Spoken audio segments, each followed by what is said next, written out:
মাগুরায় ৫৯টি গরু লুট করে নিয়ে যায় স্বপন ঠাকুরের খামার থেকে। বাংলাদেশের কোনো মিডিয়ায় কি এই বর্বরতার কথা এসেছে? বাংলাদেশের মিডিয়া কি স্বাধীন? আওয়ামী লীগ আমলেও তো আওয়ামী লীগের সমালোচনা করেছেন। এখন সরকারের সমালোচনা করার দরকার নেই, কমপক্ষে সত্যটা প্রচার করুন। এদেশের হিন্দু মুসলমানরা একসাথে শান্তিতে বসবাস করুক, এটা মানতে পারে না একটি গোষ্ঠী, বিএনপি জামায়াত। দেখুন কিভাবে ব্যাংক থেকে লোন নিয়ে খামার করা এক ব্যক্তিকে শুধুমাত্র হিন্দু হওয়ার কারণে নিঃস্ব করেছে বিএনপি জামায়াত।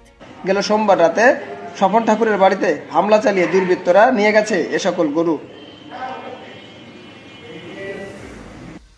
সোমবার রাতে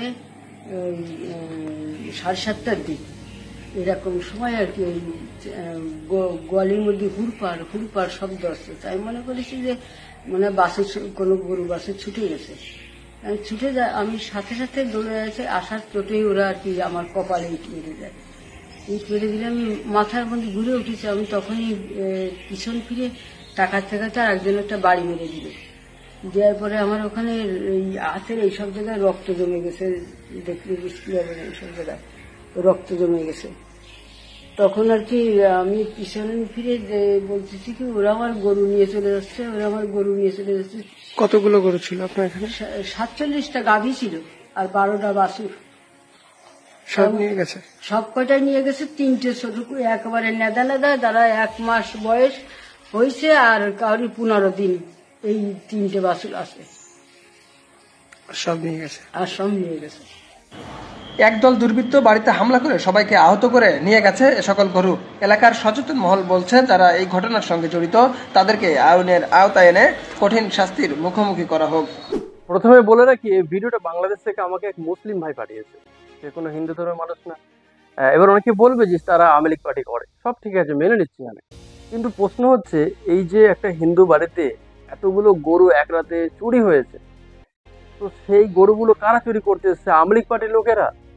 5ই আগস্টের পর থেকে তো আওয়ামী লীগ পার্টির লোকেরা বাড়িঘর ছেড়ে পালাচ্ছে, তাদেরকে তো মেরে ঝুলিয়ে দিয়েছে, রাস্তায় পিটিয়ে মেরেছে। তারা নিশ্চয়ই কখনো অন্য কারো বাড়িতে গিয়ে এতগুলো গরু চুরি করতে যাবে না।